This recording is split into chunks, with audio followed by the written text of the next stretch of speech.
School of magic season 2। Defender Nandini. हर कोई जानता था कि चोटें कितनी गंभीर थी जब उन्हें घटनास्थल पर ही घायलों का इलाज करना पड़ा। अविश्वसनीय दर्द से रीना को कई बार होश आया, लेकिन वो हर बार जल्दी ही बेहोश हो गई। यहाँ तक कि लड़के भी उसे देखकर अपने दिल की धड़कन महसूस कर सकते थे। कुत्या की औलाद, तुम्हारी हिम्मत कैसे हुई उसे उतना जोर से मारने की? क्या आपके शिक्षक ने आपको नहीं सिखाया कि द्वंद्व युद्ध में अति ना करें? एक छात्र ने सईद की ओर इशारा करते हुए गुस्से से कहा। आप में से किसी के पास भी मरे हुए तत्व नहीं है। आप संभवतः यह नहीं समझ सकते कि मरे हुए को नियंत्रित करना कितना कठिन है। सईद ने ठंडे स्वर में उत्तर दिया। क्या आप माफी भी नहीं मांगेंगे? बाई डोंगवे अत्यंत अप्रसन्न भाव के साथ अपने पैरों पर खड़ी हो गई। चुनौती देने वालों को तब तक कोई जिम्मेदारी लेने की जरूरत नहीं है जब तक कि किसी को द्वंद्व युद्ध में मार ना दिया जाए या जानबूझकर शाप न दिया जाए। लड़ाई में चोट लगना आम बात है। यदि वह इसके लिए तैयार नहीं थी तो उसे टीम छोड़ देनी चाहिए थी और स्कूल में ही रहना चाहिए था। हमारे शिक्षक ने हमें हर लड़ाई को गंभीरता से लेना सिखाया है, भले ही यह केवल एक द्वंद्व युद्ध ही क्यों न हो। हमें इसे ऐसे संभालना चाहिए जैसे कि हम किसी राक्षसी प्राणी के विरुद्ध लड़ रहे हो। भीड़ द्वारा आरोप लगाए जाने के बाद सईद अच्छे मूड में नहीं थे। उसने कभी नहीं सोचा था कि चीन के नेशनल ट्रेनिंग हॉल की लड़की इतनी ही कमज़ोर होगी। उसने केवल कुछ सस्ते कवच पहने हुए थे। यदि द्वंद्व युद्ध में किसी को चोट पहुंचाने पर उसे हर बार माफ़ी मांगनी पड़े तो झगड़े पूरी तरह से अर्थहीन हो जाएंगे। वे कभी नहीं समझ पाएंगे कि वास्तविक लड़ाई कैसी होती है। और फिर भी उनमें अभी भी अपनी नैतिकता के साथ उसकी निंदा करने की हिम्मत है। तुम अविश्वसनीय हो। मुझे खेद है। मैं अतिथि के रूप में चाय का आनंद लेने नहीं आया है। आपके पास अभी भी एक उम्मीदवार बचा है। बस जल्दी करो और किसी को ऊपर भेजो। मैं वादा करता हूँ कि मैं उस पर आसानी से काम करूँगा। सच कहूँ तो मुझे तुमसे इतनी कमज़ोर होने की उम्मीद नहीं थी। मैं अगली लड़ाई में अधिक सावधान रहूँगा, अन्यथा आप मुझ पर फिर से उंगली उठाएंगे और चिल्लाएंगे। इतना अविवेकी देश। सईद का माफ़ी मांगने का कोई इरादा नहीं था। उनके शब्द उपहास से भरे थे। बाई डोंगवे का चेहरा तेजी से हिल रहा था। उन्होंने छात्रों पर नजर डाली और आखिरी लड़ाई के लिए किसी को चुनने की कोशिश कर रहे थे। हालांकि अभिषेक के अलावा, जो हॉल में ही राष्ट्रीय टीम में शामिल होने के लिए चले गए थे, अन्य लोगों को अंत संभवतः रीना के सामने ही होगा। मैं जाऊंगा प्रशिक्षक। समाया धीरे धीरे आगे बढ़ी। वो अब इससे बर्दाश्त नहीं कर सकती थी। हॉल में 100 से अधिक छात्र थे, फिर भी संख्या बल होने के बावजूद उन्हें काफ़ी अपमानित होना पड़ा। यदि वे कमज़ोर थे तो तर्क संगत होना तो बेकार ही था। भले ही आपके पास पॉइंट एलिमेंट भी है, फिर भी आप उसके खिलाफ कोई मौका नहीं देंगे। आपके पास केवल कुछ ही आक्रामक चालें हैं, लेकिन उसकी 2 चालें अविश्वसनीय रूप से शक्तिशाली है। आप अधिक से अधिक लड़ाई को लंबा खींच सकते हैं, लेकिन आपके पास इसे जीतने का कोई मौका नहीं है। बाई डोंगवे मूर्ख नहीं है। वो समझ गया कि समायरा नहीं चाहती कि उनके राष्ट्रीय प्रशिक्षण हॉल को और अधिक अपमानित किया जाए। फिर भी उसका प्राथमिक एलिमेंट प्लांट था और द्वितीयक विंड। मूलतः उसके जीतने की संभावना 0 थी। फिर मैं जाऊंगा। भले ही मेरा अंत भी रीना जैसा ही हो, मैं उसे हमारी जगह पर इतना पूर्ण अभिनय करने नहीं दे सकता, अक्षय ने दृढ़ता से कहा। बाई डोंगवे ने अपना सर हिलाया। अक्षु रणधीर से भी कमज़ोर था। यदि डोंग फेंगलाई लड़ाई की शुरुआत में बढ़त हासिल करने में कामयाब हो जाता तो ग्रे क्लॉथ आयरन मम्मी उसे हरा नहीं पाती। हालांकि ग्रे क्लॉथ आयरन मम्मी वास्तविक खतरे से बहुत दूर थी। उनकी असली समस्या डेथ सेबर मम्मी थी। बाई डोंगवी महसूस कर सकती थी कि मरे हुए व्यक्ति कमांडर स्तर के प्राणी की ताकत के बेहद करीब थे। यह सईद अपने आप में पूर्ण हो सकता है, लेकिन इसमें कोई संदेह नहीं है कि वो अविश्वसनीय रूप से मजबूत था। यहाँ तक कि राष्ट्रीय टीम के आधिकारिक सदस्यों को भी उसे हराने में कठिनाई होगी। इसमें कोई आश्चर्य नहीं कि उनमें राष्ट्रीय प्रशिक्षण हॉल को अपने दम पर चुनौती देने का आत्मविश्वास था। लेकिन हम उसे चुनौती का ठप्पा ऐसे ही लेने नहीं दे सकते। मैं इसे स्वीकार नहीं करूँगा, अक्षय ने कहा। न केवल रक्षक उदास थे, बल्कि विभिन्न संस्थानों से आए छात्र भी दांत पीस रहे थे। वे अपनी मातृभूमि में थे, फिर भी उनमें से किसी में भी चुनौती स्वीकार करने की हिम्मत नहीं थी। बाई डोंगवी लगभग कभी भी इतने क्रोधित नहीं हुए थे। फिर भी जब उन्होंने एक बार फिर चारों ओर देखा तो उनके पास अपने आग्रह को रोकने के अलावा कोई विकल्प नहीं था, क्योंकि वह अपने छात्रों की क्षमताओं से परिचित थे। नतीजा अब भी वही होगा।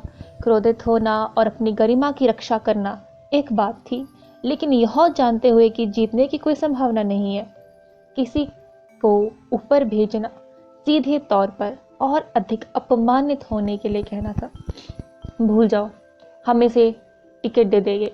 बाई डोंगवे ने यह निर्णय तब लिया जब बहुत जोर से भींचने से उसके दांत लगभग टूट गए थे। प्रशिक्षक बाई, यह स्वीकार्य नहीं है। हम पहले ही बहुत सारे टिकट खो चुके हैं, अक्षु ने कहा। यह तय हो गया है। आज का पाठ याद रखें। यदि आप में से किसी को राष्ट्रीय टीम में शामिल होने और वर्ल्ड कॉलेज टूर्नामेंट में उनसे लड़ने का मौका मिले तो वादा करें कि आप उन्हें हरा कर अपंग बना देगी। यदि तुम नहीं करोगे तो तुम वापस आकर मुझसे नहीं मिलोगे। बाई डोंगवी ने गुस्से में कसम खाई। विद्यार्थियों ने अपना सर नीचे कर लिया। उन्होंने कई चुनौती देने वालों से लड़ाई की थी। अधिकांश चुनौती देने वाले विनम्र थे और जब वे द्वंद्व हार गए तब भी हर बार कोई भी मसला इतना बड़ा नहीं हुआ। सभी शांतिपूर्ण समाप्त हो गया। हालांकि उन्हें बहुत कमज़ोर होने का अपमान स्पष्ट रूप से महसूस हुआ था। हमेशा ऐसे लोग या देश थे जो सोचते थे कि वे श्रेष्ठ है क्योंकि वे मजबूत थे, और मिस्र का यह शहीद एक विशिष्ट उदाहरण था। क्या मैं कोशिश कर सकती हूँ? एक आवाज़ बाधित हुई। यह साफ और सुखद था, बिना किसी भावना के। हर किसी का ध्यान पूरी तरह से रीना और बाई डोंगवी पर था। उनमें से किसी ने भी कुछ देर तक पास खड़ी एक अजनबी पर ध्यान नहीं दिया। आप रक्षक नहीं हैं, आप यहाँ क्या कर रहे हैं? बाई डोंगवी ने अप्रिय ढंग से शुरुआत की। ऐसा दिखता है कि आप परिचित हैं, टीम में से किसी ने चिल्लाकर कहा। नंदिनी? समायरा उस व्यक्ति को पहचानने वाले पहली व्यक्ति थी और वो चकित थी। नंदिनी? मुझे लगता है कि मैंने यह नाम पहले सुना है। लानत है, इंपीरियल कॉलेज से नंदिनी, आइस एलिमेंट का सबसे मजबूत छात्रा नंदिनी। अन्य संस्थानों के छात्रों में से कुछ लड़के अपनी सीटों से चिल्लाने लगे। नंदिनी को पहचानना बहुत आसान था। कमर तक लंबे चांदी के बाल और कोमल बर्फ सफेद त्वचा।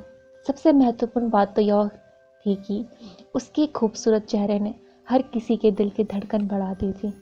उसकी उपस्थिति ने तुरंत अधिकांश पुरुष छात्रों को उसके बारे में धुंधली छवि का ठोस बना दिया। सुंदर चेहरा, आकर्षक आकृति, एक अगमय पवित्र बर्फीला स्वभाव जो हर आदमी को दूर रहने के लिए प्रेरित करता था, लेकिन उनके भीतर गहरी इच्छाओं को जमाने में सक्षम था। क्या आप नंदिनी हैं? अक्षु भी दंग रह गए। अक्षु भी इंपीरियल कॉलेज से थे। यह उसका नाम सुनने का पहला अवसर नहीं था। अफवाहों में कहा गया कि वह एक बर्फीली देवी थी। फिर भी जब वह वास्तव में उससे व्यक्तिगत रूप से मिला तो उसे एहसास हुआ कि वह लड़की अफवाहों से भी अधिक सुंदर और खूबसूरत थी। ओह, मुझे याद आया, एक छात्र जिसने राष्ट्रीय टीम छोड़ दी थी वह आज यहाँ होगा। तुम्हें वही होना चाहिए। बाई डोंगवी को एहसास हुआ। नंदिनी ने शांति से कहने पर सिर हिलाया। अगर आप चुनौती टिकट दिया जाता है तो इसका मतलब है कि मैं अपने पहले दिन राष्ट्रीय परीक्षण हॉल का बचाव करने में विफल रहूंगी। मैं इसे स्वीकार नहीं कर सकती। इसके अलावा यह व्यक्ति बहुत दूर चला गया है। School of magic season 2, Nandini की चुनौती। अगर वह राष्ट्रीय टीम में होती तो उसकी ताकत अभिषेक के बराबर होनी चाहिए। ऐसा लगता है कि भले ही अभिषेक अभी भी आसपास हो, लेकिन ज़रूरी नहीं कि वह उसे मिस्र को हरा सके। क्या तुमने नहीं देखा कि विशाल कृपाण धारण करने वाली मुन्नी कितनी मजबूत थी? 100 मीटर दूर से कृपाण लहराकर उसने जो बल प्रकट किया वो रीना के कवच को भेदने के लिए पर्याप्त था। क्या आपको कोई अंदाजा है कि इसे कितना मजबूत होना चाहिए? छात्र आपस में बातें करने लगे। नंदनी वास्तव में काफ़ी फेमस थी, लेकिन रीना के साथ जो हुआ उसे देखने के बाद हर कोई चिंता किए बिना नहीं रह सका। आप उससे लड़ना चाहते हैं? बाई डोंगवी ने गंभीरता से पूछा। नंदनी ने सिर हिलाया। चूंकि वो एक डिफेंडर बन गई थी, इसलिए वह उत्कृष्ट प्रदर्शन करके और अन्य देशों को चुनौती टिकट जीतने से रोककर ही राष्ट्रीय टीम में लौट सकती थी। इसलिए वह मिस्र की टीम को राष्ट्रीय प्रशिक्षण हॉल से चुनौती टिकट अर्जित करने की अनुमति नहीं देगी, जिसका वह इतनी आसानी से बचाव कर रही थी, खासकर जब से यह उसका पहला दिन था। आमतौर पर नंदनी अपने प्रतिद्वंदी की क्षमताओं पर विचार करने के लिए प्रतिक्रिया देती है। हालांकि अब उसका एकमात्र विचार राष्ट्रीय टीम में वापसी के लिए संघर्ष करना था। वह हर कीमत पर वेनिस में फाइनल में भाग लेने के लिए दृढ़ थी। वह चीन की राष्ट्रीय प्रशिक्षण हॉल में कदम रखने वाले किसी भी देश को इतनी आसानी से जाने नहीं देगी। क्या आपको यकीन है? वह लड़का राष्ट्रीय टीम के अधिकांश सदस्यों से अधिक मजबूत है। बॉय डंगवी ने नंदनी को सच सच बताया। जब मैंने टीम छोड़ी थी तब मैं भी दूसरों से कमज़ोर नहीं थी, नंदनी ने निर्लज्जता से कहा, यह जानते हुए कि बाई डोंगवी और अन्य लोग उसके बारे में चिंतित थे। अब नंदनी के लिए विनम्र और आरक्षित होने का समय नहीं था, बल्कि खुद को साबित करने का समय था। ठीक है, लेकिन अगर कोई खतरा हो तो तुम्हें तुरंत पीछे हट जाना चाहिए। मैं दोबारा किसी को उसके जैसा गंभीर रूप से घायल होते नहीं देखना चाहता। बॉय डंगवी ने सहमति से कहा। प्रशिक्षक का स्वभाव खराब था, लेकिन वह वास्तव में अपने छात्रों की परवाह करता था। नंदनी, सावधान रहे। वह ग्रे क्रोथ आयरन मम्मी बहुत भारी है और उसकी ताकत भी चौंकाने वाली है। डेथ सेबर मम्मी कमांडर स्तर के प्राणी की ताकत के बहुत करीब है। यह एक कठिन लड़ाई होने वाली है, समारिया ने उसे आगाह किया। मम्मी, नंदनी ने सिर हिलाया। वह मंच की ओर चली। उसके पीछे ठंड का निशान था। जैसे ही उसने सीढ़ियों पर पैर रखा, वे अचानक ठिठक गई। सईद नंदनी को देख रहा था। उसकी गर्व भरी निगाहें नंदनी को आकर्षित करती दिख रही थी। पूर्वी देशों की खूबसूरत महिलाओं का अपना अनोखा स्वभाव शांत और सुरुचिपूर्ण था।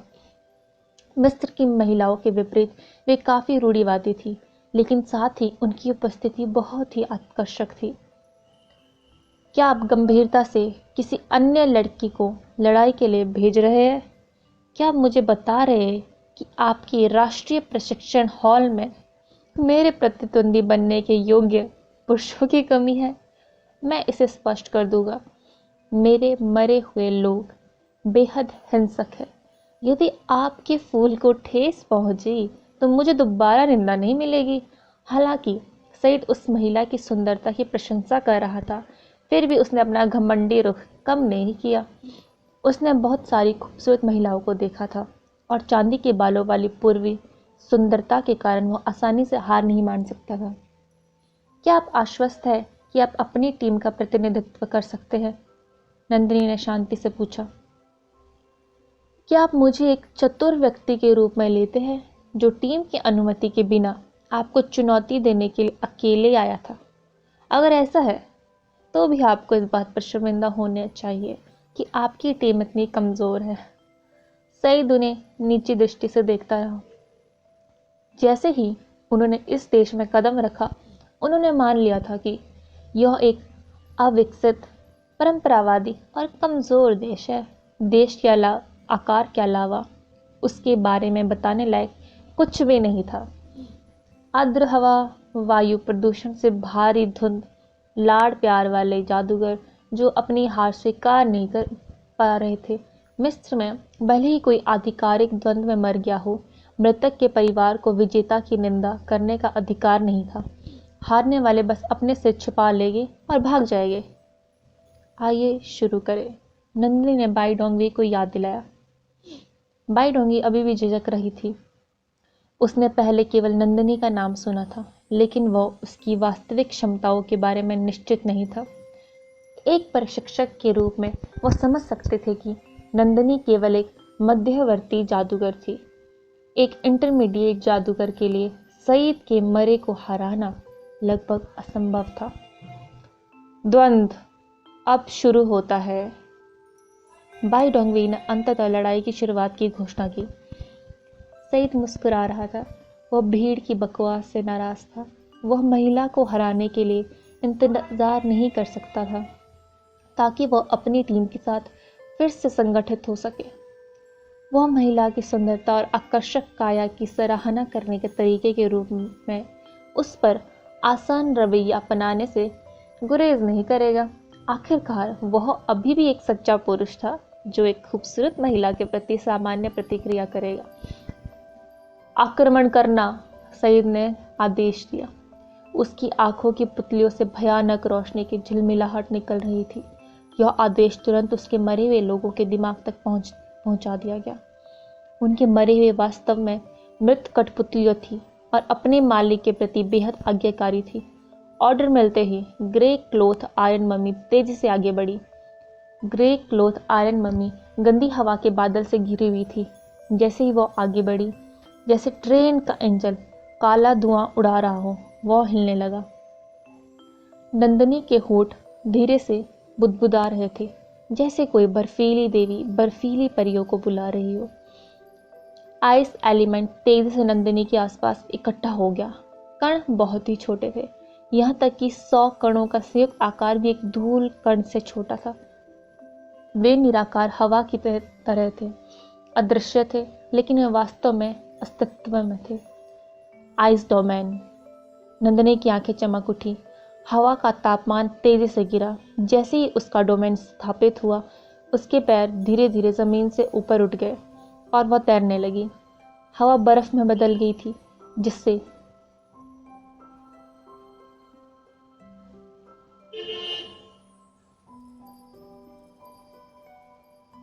नंदिनी के 100 मीटर के भीतर का क्षेत्र भर गया था। शुरुआत में क्षेत्र में जमी बर्फ पर ध्यान नहीं दिया जा रहा था, लेकिन इस प्रक्रिया में ग्रे क्लॉथ आयरन मम्मी की गति काफी कम हो गई। वह जो भी कदम उठाता था, उसे जमीन से कटने की आवाजें निकलती थी, जो उसके सख्त जोड़ों से होने वाली आवाज को ढक देती थी। Wind track. नंदिनी ने हवा को नियंत्रित किया। हवा का एक तेज झोंका उसके पैरों के नीचे घूम गया, क्योंकि हवा में बनी हुई ठंड ने हवा की गति को दर्शाया। ग्रे क्लॉथ आयरन मम्मी आगे बढ़ी और एक जोरदार मुक्का मारा, जिसे धीरे धीरे गिरती हुई बर्फ तेज चाकू की तरह उड़ गई। नंदिनी सरक कर वापस चली गई। जब उसे महसूस हुआ कि कोई तेज शक्ति उसकी ओर आ रही है, तो उसने बहुत चतुराई से एक आसान किक मारकर खुद को बचा लिया। उसके बाल हवा में बेतहाशा उड़ रहे थे, हालांकि बल उसके घुमावदार तालों को नुकसान पहुंचाने में असमर्थ था। जैसे जैसे वह आगे बढ़ा, उसने केवल एक निशान छोड़ा, जिसका अर्थ था कि वह नंदिनी के कान के पास से गुजरा था। ग्रे क्लॉथ आयरन मम्मी ने नंदिनी का पीछा करना जारी रखा, फिर भी उसके मुक्के चुकते रहे। इसने केवल हवा में जमी बर्फ और जमीन पर ढकी बर्फ को तोड़ा। इतनी त्वरित प्रतिक्रियाएं! बाई डोंगवे की आंखें चमक उठी जब उन्होंने नंदिनी की उत्कृष्ट टालने की क्षमता देखी। बॉय डेंगवी विंड एलिमेंट पर उसके नियंत्रण को देखकर आसानी से बता सकता था कि नंदिनी लड़ाई में अविश्वसनीय रूप से अनुभवी थी। वह पहले से ही रक्षकों में सबसे मजबूत छात्रों में से एक थी।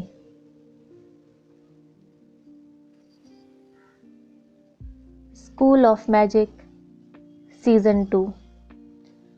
जमी हुई लोहे की मम्मी। यदि आप केवल दौड़ना ही कर सकते हैं, तो आप जीत नहीं सकते। यह केवल समय की बात है, जब तक मेरी ग्रे क्लॉथ आयरन मम्मी आपको पकड़ नहीं लेती, सईद ने शांति से पुकारा। उसने नंदिनी के बाद अपने डेथ सेबर मम्मी भी नहीं भेजी। यह देखने में उत्सुक था कि क्या महिला सिर्फ दिखावा कर सकती है, और अग्नि तत्व वाले पहले व्यक्ति की तरह बेकार थी, जो अपनी ग्रे क्लॉथ आयरन मम्मी को भी नहीं ले सकती थी। नंदिनी ने द्वंद्व शुरू होने के बाद से दौड़ना बंद नहीं किया। अपने पवन पथ को चतुराई से नियंत्रित कर रही थी। ग्रे क्लोथ आयरन मम्मी काफी फुर्तीला प्राणी था, फिर भी उसने अभी तक नंदिनी के कपड़ों का एक धागा भी नहीं छुआ था। एक और मुक्का मारा गया। ग्रे क्लोथ आयरन मम्मी का आधा हिस्सा जमीन पर चिपक गया था, लेकिन उससे उत्पन्न मुक्का और बल दोनों नंदिनी को नुकसान पहुंचाने में विफल रहे। लड़की मुक्के की रेंज से बिल्कुल बाहर खड़ी थी। आपने मेरी ग्रे क्लोथ आयरन मम्मी को कम मांगा है। मैंने इसे केवल आपकी शक्ति का परीक्षण करने के लिए इसकी स्तर प्रतिशत गति का उपयोग करने दिया। यह जल्द ही तुम्हें बिना कोई छाया छोड़े घूमने की परिभाषा सिखाएगा। सईद हंसा। मुझे डर है कि अब मौका नहीं मिलेगा, नंदिनी ने अपनी जगह पर बने रहते हुए शांत भाव से उत्तर दिया। जैसे ही उसने विंड ट्रैक को समाप्त होने दिया, हवा उसके लंबे पीले जूतों के नीचे दिखाई नहीं दी। सईद तिरस्कार पूर्वक मुस्कुराया। जैसे ही उसने ग्रे क्लोथ आयरन मम्मी को पूरी गति से हमला करने का आदेश दिया, उसकी आंखों से एक अजीब सी लालच चमक निकल रही थी। आह ताई, हमला! आह ताई, जल्दी करो और अपनी मुट्ठी जमीन से बाहर खींचो, महिला को कुचल दो। गधे, तुम क्या कर रहे हो? सईद अपने आदेश देता रहा, फिर भी ग्रे क्लोथ आयरन मम्मी इस आदेशों पर प्रतिक्रिया नहीं दे रही थी। क्या महिला में मानसिक तत्व था? यह सही नहीं है। वह महिला कोई उन्नत जादूगरनी नहीं थी। इसके अलावा मम्मी उसके नियंत्रण से बाहर नहीं लग रही थी। क्या इसका मतलब है कि उसकी माँ अब हिल नहीं रही है? सईद तुरंत एक निष्कर्ष पर पहुंचे। उन्होंने ग्रे क्लोथ आयरन मम्मी को करीब से देखा। जब सईद ने करीब से देखा तो वह अवाक रह गया। उसकी ग्रे क्लोथ आयरन मम्मी बर्फ की एक पतली परत से ढकी हुई थी, यहाँ तक कि उसकी लोहे की त्वचा भी पाले से पारदर्शी हो रही थी। पारदर्शी लोहे की त्वचा के माध्यम से सईद ने पाया कि ग्रे क्लोथ आयरन मम्मी के अंदरूनी हिस्से मूल रूप से जमे हुए ठोस थे। यह इतनी जल्दी कैसे हो गया? सईद स्तंभ हो रह गया। उसे समझ नहीं आया कि सब कैसे हुआ। उन्होंने नंदिनी को आइस स्प्रेड कास्ट करते देखा, लेकिन उनकी समझ के आधार पर यहाँ तक कि सबसे मजबूत सोल सीड्स के पास भी इतने कम समय में उसकी ग्रे क्लोथ आयरन मम्मी को स्थिर करने का मौका नहीं था। ग्रे क्लोथ आयरन मम्मी ने अत्यधिक बल से हिलने की कोशिश की। इसकी चाल एक पुरानी लकड़ी की कठपुतली जैसी थी। नंदिनी उसके 20 मीटर से भी कम दूरी पर खड़ी थी और कुछ बड़बड़ा रही थी। बर्फीली ऊर्जा मेरे मरे हुए की त्वचा में प्रवेश करती रही। आइस एलिमेंट लाशों या कंकालों के खिलाफ विशेष रूप से प्रभावी था, क्योंकि मरे हुए लोगों की शारीरिक रचना रक्त वाहिकाओं, नसों और मांसपेशियों के साथ जीवित प्राणियों से भिन्न होती है। इन मरे हुए व्यक्तियों की शारीरिक संरचना और रचनाएं सरल थी, यहाँ तक कि उनके हमले भी आमतौर पर काफ़ी पूर्वानुमानित होते थे। नंदिनी के लिए मम्मी के पूरे शरीर को जमा देना अनावश्यक था। चीज़ की गति को खराब करने के लिए उसे केवल कुछ महत्वपूर्ण जोड़ों पर ध्यान केंद्रित करने की आवश्यकता थी। इससे कोई फर्क नहीं पड़ता कि मरा हुआ कितना मजबूत था। यह एक प्रतित्यक्त यांत्रिक कठपुतली में बदल गया, जो आगे कोई खतरा पैदा करने में असमर्थ होगी। अरे आगे बढ़ो, बर्फ तोड़ने के लिए अपनी ताकत का प्रयोग करो, सईद ने मांग की। उसे विश्वास ही नहीं हो रहा था कि उसकी ग्रे क्लोथ आयरन मम्मी का इतना आसानी से निपटारा कर दिया गया। ग्रे क्लोथ आयरन मम्मी को आदेश मिला, फिर भी वह अपने शरीर को हिला नहीं सकी। वह अपने जगह पर स्थिर बनी रही। जमाना, नंदिनी ने चैलेंजिंग समाप्त कर दी। एक मजबूत बर्फीली ऊर्जा मरे हुए लोगों को पर झटपट पड़ी। ग्रे क्लोथ आयरन मम्मी को ढकने वाली बर्फ की पतली परत मोटी हो गई। भूरे रंग की लोहे की मम्मी पूरी तरह से सफ़ेद हो गई, अब एक हिम मानव की तरह दिख रही थी। Wind disc. नंदिनी जादू करने में बहुत तेज थी। उसके हाथ में एक झटके से नंदिनी से एक निश्चित दूरी तय करने के बाद हवा जंगली और हिंसक हो गई। नंदिनी के सामने जल्द ही एक बवंडर आ गया। जैसे यह धीरे धीरे जमी हुई ग्रे क्लोथ आयरन मम्मी के पास पहुंचा, इसने आकाश का बर्फ से भर दिया। धत तेरे की, सईद ने तुरंत शाप दिया। आमतौर पर एक छोटी सी विंड डिस्क भी ग्रे क्लॉथ आयरन मम्मी की त्वचा को रगड़ नहीं सकती थी। इसकी रक्षा डेथ सेबर मम्मी से भी अधिक मजबूत थी। हालांकि ग्रे क्लॉथ आयरन मम्मी वर्तमान में बर्फ से ढकी हुई थी, जो उससे मजबूत वस्तु को भी भंगुर बना देगी। विंड डिस्क तुरंत ग्रे क्लॉथ आयरन मम्मी को टुकड़ों में तोड़ देगी। यदि मरे हुए टुकड़े टुकड़े हो गए तो टुकड़ों को वापस एक साथ जोड़ना मूल रूप से असंभव था। मम्मी बेकार हो जाएगी। सईद ने घबराकर डेथ सेबर मम्मी से हमला करने को कहा।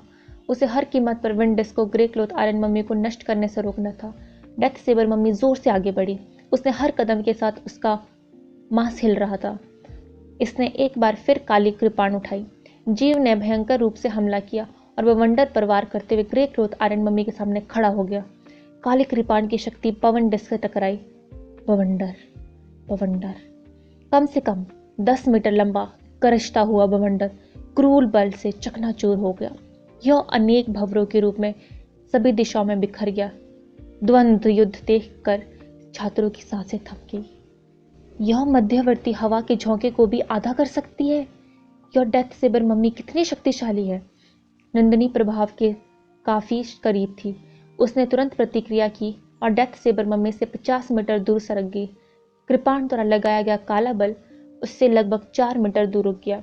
यदि नंदिनी ने भोलेपन से सोचा होता कि कृपाण केवल विंड डिस्क को निशाना बना रहा है, तो अब तक उसे गहरी चोटें लग चुकी होती। उसने अपना सिर नीचे किया और अपनी आस्तीन पर एक कट देखा। 5 सेंटीमीटर के कटे हुए हिस्से से ताज़ा खून बह रहा था। नंदिनी के चेहरे पर बर्फीली शांति थी। कटौती से उसके प्रदर्शन पर कोई असर नहीं पड़ा। फिर भी यह संकेत था कि उनकी प्रतिक्रिया पर्याप्त त्वरित नहीं थी। अगर वह थोड़ी भी धीमी होती तो उसके हाथ उसके शरीर से अलग हो जाता। नंदिनी ने लड़ने की अपनी इच्छा शक्ति नहीं खोई। उसने अपने बूट से जमीन को जोर से कुचला। Ice lock formation. जमीन पर ढका हुआ पाला हवा में उछल गया। वह वापस जमीन पर नहीं गिरा, बल्कि नंदिनी के चारों ओर तैरता रहा। एक विचार के साथ बर्फ के क्रिस्टल पाला और बर्फ अनगिनत श्रृंखलाओं से संयोजित होने लगे। ये श्रृंखलाएं एक दूसरे से जुड़कर लगभग 20 मीटर लंबी सफ़ेद बर्फ की श्रृंखला बन गई। बर्फ श्रृंखला के आकार लेने के बाद यह नंदिनी के चारों ओर तैरने लगी, जैसे कि यह जीवन में आ गई हो।